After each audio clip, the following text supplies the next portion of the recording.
Interviewers are supposed to ask questions, not get roasted, but sometimes they push too far and get what they deserve. Jimmy Fallon's and a lot of talk show hosts' super friendly vibe can come off a bit forced. So when he told Ricky he looked great, Ricky wasn't having it. You look great. I look great? Yeah. Is that sarcasm? No, it wasn't. You see, this is the thing with you, it's a talk show. Oh, you look great. Even though, look at me. Of course I don't look great. Look, I'm worse than last. Well, to be fair, Jimmy gave The Rock the same line. Bill Maher and Andrew Schulz slowly started to get heated while debating about the Middle East, but things really escalated when Bill suggested Andrew wouldn't survive there. If I throw a dart at a map of the entire, all 60 Muslim majority countries. I could survive in every single one of them. You couldn't. How no? What? How could I not? I'm not a gay guy. I could live in any single one of them. You're in Kabul, your wife would have to wear a head-to-toe burqa every... That's on her. Andrew made a valid point that he could survive there as long as he's not in a war zone. So instead, Bill tried to play moral high ground and attack his character instead. You could live with yourself knowing that that's how women are treated in your world. I hate this moral argument. You said you'd be happy. This is such a argument. This is such a argument. No, I didn't say happy. I said I could live. You keep moving the goalpost. Okay, could live easily in every single one of the countries. Easily? Easily. You could easily live in Kabul, Afghanistan. Is there war happening? Is the war's over? I could kick it in Kabul for a month easy. Give you two options. Either you're kidding or this is stupid. Well, that's this pretentious ass. But that is, if you don't agree with me, you're dumb, is why Trump is elected. Andrew didn't hold back at all during this interview and calmly took apart Bill's arguments. Thankfully, they just moved on before things got too heated. Things almost got physical on The Tonight Show when comedian Mark Summers clapped back at Burt Reynolds after Burt tried roasting him. Told you that because... My wife tells me that often. She says, good morning. I'm still married, as a matter of fact. Yes, well, you...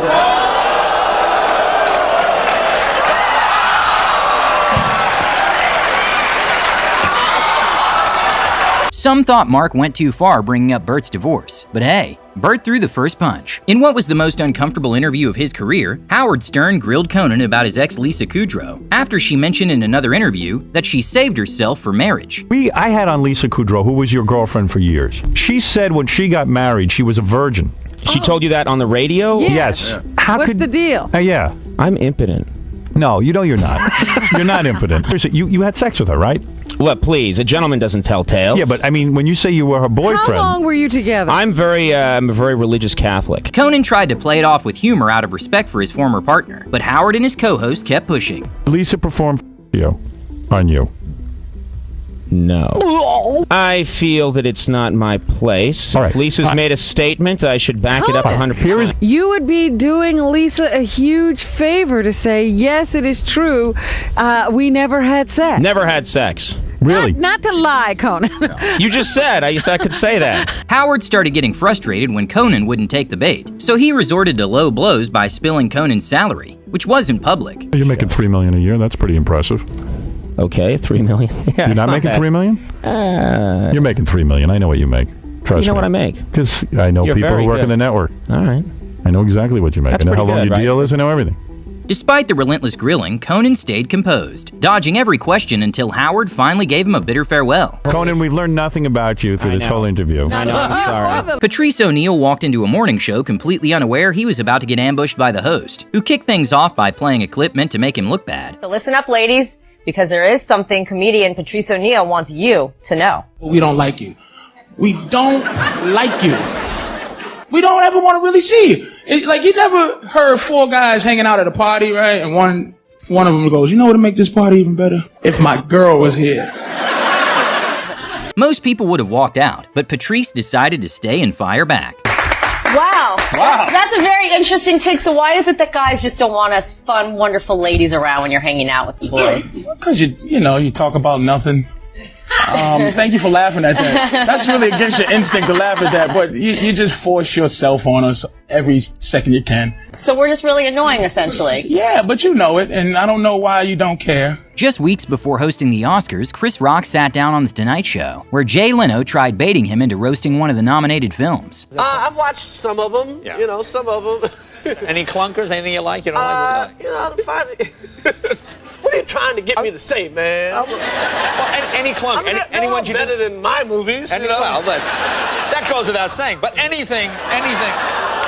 Hey, you did a a movie too. I know. I know. I did a lot And of your bad movie movies. went straight to audio.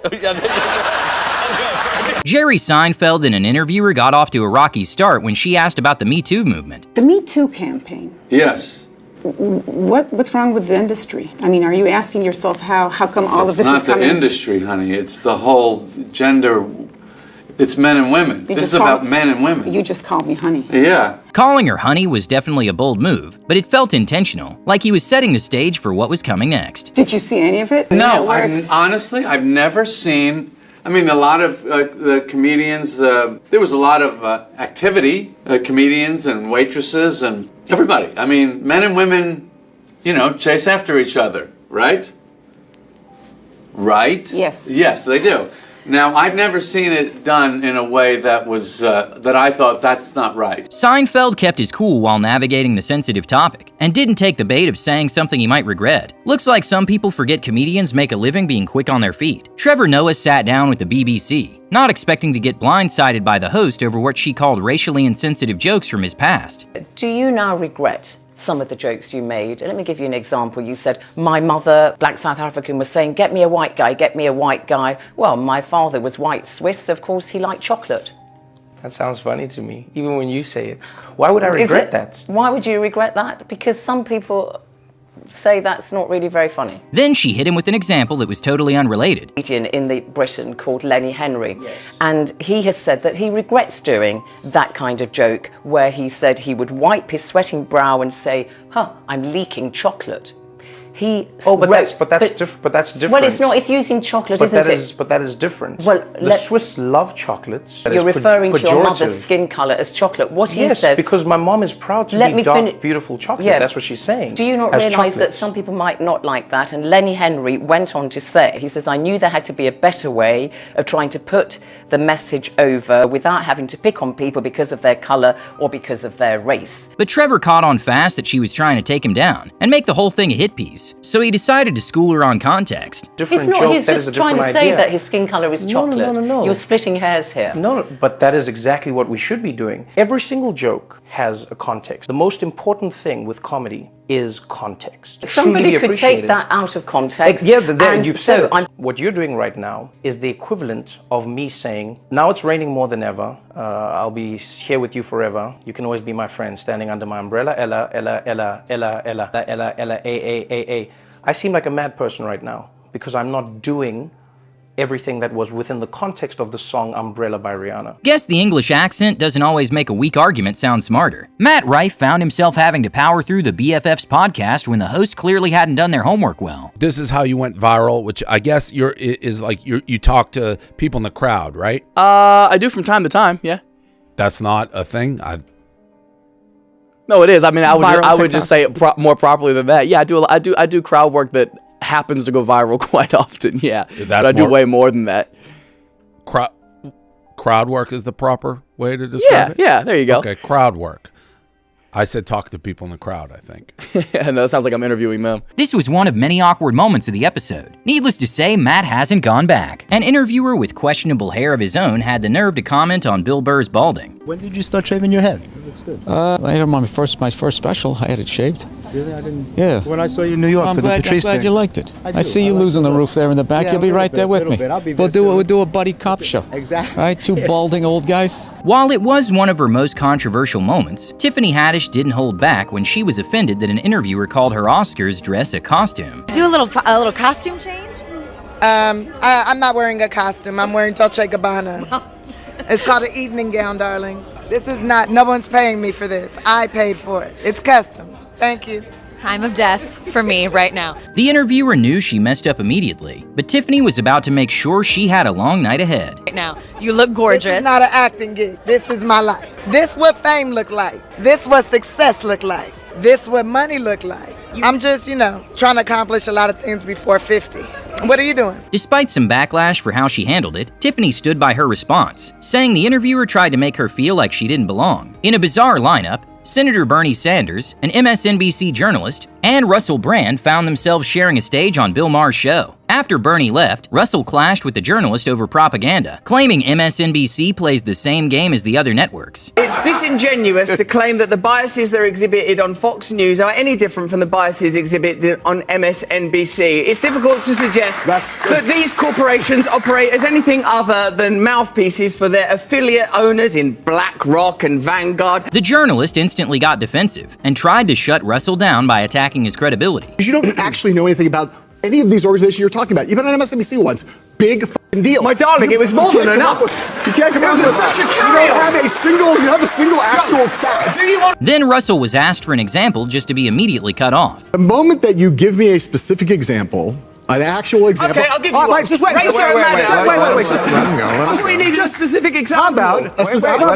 And whether or not the journalist believed what he was saying, Russell ended up giving a surprisingly solid speech about big corporations lobbying, which was met by an eye roll. Do you think you can improve America by determinedly and avowedly condemning Fox News without acknowledging that you're participating in the same game? Did you not just listen to Bernie Sanders, someone who plainly, legitimately believes in this country and believes it's possible to change, but is bound by corruption, is bound by the lobbying system? Turns out the British guy had more fire for U.S. politics than the network journalist supposed to cover it. During the YMH podcast, the talk turned to therapy and how Bill Burr quit because he wanted to change, not just talk. Then one host tried to play shrink and it totally backfired. When are you going to just, get off this fucking couch here and go live your life and stop having to talk to this fucking person?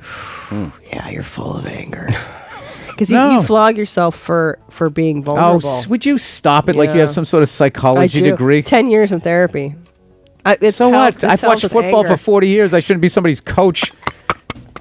The cackling gets me every time. Bill Burr's life insurance premiums probably skyrocketed after he went on Mike Tyson's podcast and kicked things off by roasting him. Bill Burr, comedian, baby. Made headlines in October 2000 and 2000 after controversial monologue. You know, man. 2000 and 2000, Mike, that's 2020. Listen, those man. Brownsville schools, man. Phil, tell me, man, but listen, right? Going on a morning show in one of the most conservative cities in the country and cracking edgy jokes is a bold move, but that's exactly what Sam Morril did in Salt Lake City. Last time I was here, I hooked up with a mother of 6, and that's the lowest number I could find in Salt Lake. That's not my fault. Yeah, you just got a rim shot out of our audio guy. I got one? Yeah, you got That's one. Okay. As if things weren't tense enough, he decided to bring up Diddy. Anything topical I'm excited to talk about, like the P. Diddy stuff I want to talk about. Because I feel like in rap, it used to be like about who's the toughest, and now they're like, I'll tell people you had sex with me. Yeah, right. Okay, so we should probably not go too far down that particular topic line right here. You're gonna do a Netflix special. P. Diddy didn't have sex with me. I want to make that clear. Okay. I don't think we were going to ask. Oh, okay. The producers clearly had enough and cut the interview short, with one host throwing a jab on the way out. Our producer just gave us a time, 30 seconds. Oh, no. No, come on. No, seriously, we want to help with your shows, too. I can finish in 30 seconds. Just ask my girlfriend. All right, and you will only see him at Wise Guys in Salt Lake City because he's not coming back to our show. What? Really? No. That hurt. I don't think you're hurt. Yeah. Sam, you can come back. I hope so. Well, at least one of them passed the vibe check. Shane Gillis's podcast is great, but part of the episodes are Patreon only, which didn't sit well with Louis C.K. We're going to read some ads. Okay. All right. And then we're going to switch over to the Patreon for the last part. So join the Patreon if you want. Why do you make them go on Patreon? Do you need the money? Yes. Really? The ads and the Patreon? Hold on. Is it subscription or is it an ad? Louis seemed half joking, but definitely wished the full podcast was free for everyone. Some talk show hosts can't help but interrupt their guests, and sometimes it backfires. Squeaked on. You did stand up. When I did, I'll tell the story. When I